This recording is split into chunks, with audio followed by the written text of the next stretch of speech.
महाराष्ट्राचे मुख्यमंत्री एकनाथ शिंदे आज हिंगोलीमध्ये दाखल होणार आहेत। महायुतीचे उमेदवार बाबुराव पाटील कोळीकर यांचा अर्ज भरण्यासाठी मुख्यमंत्री येणार असल्याची माहिती मिळत आहे। आपल्यासोबत आमदार संतोष बांगर आहेत। शिवसेनेच्या इतिहासामध्ये पहिल्यांदाच उमेदवार बदलण्याची नामुष्की आपल्यावरती आल्याचं दिसतंय। नामुष्की नाही, शिवसेनेमध्ये आदेशाचं पालन केलं जात असतं आणि त्याच आदेशाचं पालन आज या हिंगोली लोकसभेमध्ये सर्व शिवसेनेचे कार्यकर्ते करत आहेत। या ठिकाणी सन्माननीय जे हिंगोली लोकसभेचे उमेदवार खासदार होते, खासदाराच्या आमच्या राजेश्रीताई पाटीलला मला वाटते की वाशिम यवतमाळ या ठिकाणी उमेदवारी दिलेली आहे। त्यांना इथं काय आणि तिथं काय, त्यामुळे तुम्हाला सांगतो की कुठल्याही प्रकारचा फेरबदल झालेला नाही। विरोधकांनी असा आरोप केलाय की भाजपच्या दबावाला शिवसेना बळी पडलेली आहे। भाजपाच्या दबावाला जर शिवसेना बळी पडली असती तर मला वाटते की ही शिवसेनेची जागा भारतीय जनता पार्टीने घेतली असती।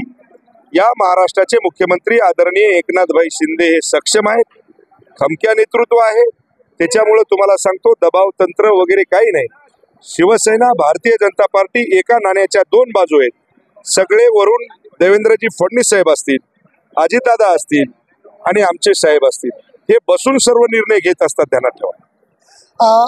काल हेमंत पाटील यांनी माध्यमांना प्रतिक्रिया दिली, त्यात ते असं म्हणाले आहेत की अजून यवतमाळ वाशिमसाठी अर्ज भरावा का रे असं कुटुंबात ठरलेलं नाहीये।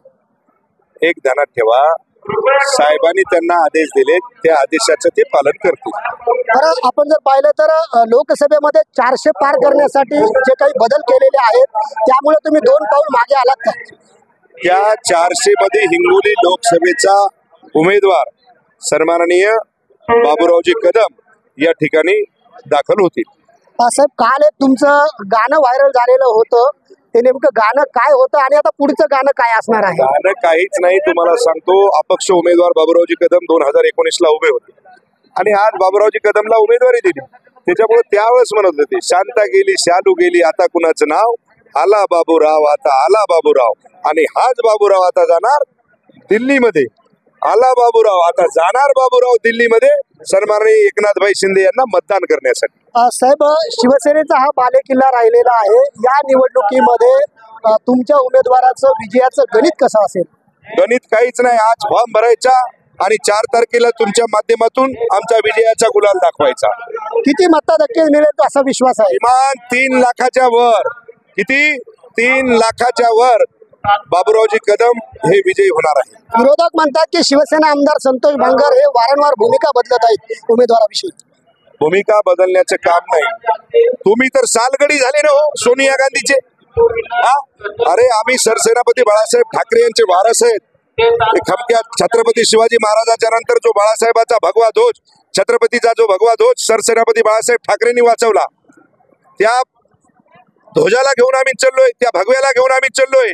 आणि मला वाटतंय हे तर सालगडी झाले सोनिया गांधीचे, त्याच्यामुळे यांना बोलण्यासारखं आमच्यावर काही नाही। शेवटचा प्रश्न आहे, माहूरगडाचे जे एक महाराज आहेत श्याम भारती महाराज, त्यांनी बंडखोरी करत अपक्ष उमेदवारी अर्ज दाखल केलाय, त्यांच्या अर्जाचं पुढे काय? कुठल्याही प्रकारची बंडखोरी झालेली नाही।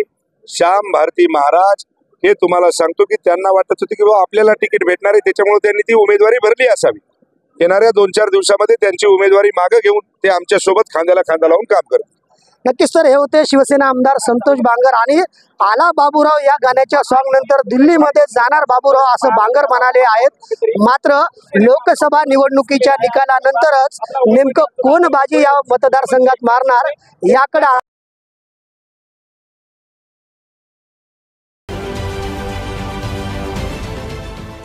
देश विदेशातील प्रत्येक घडामोडींचे लाईव्ह अपडेट मिळवण्यासाठी आता साम टीव्हीच्या सर्व सोशल मीडिया प्लॅटफॉर्मला लाईक, फॉलो आणि सबस्क्राईब करा।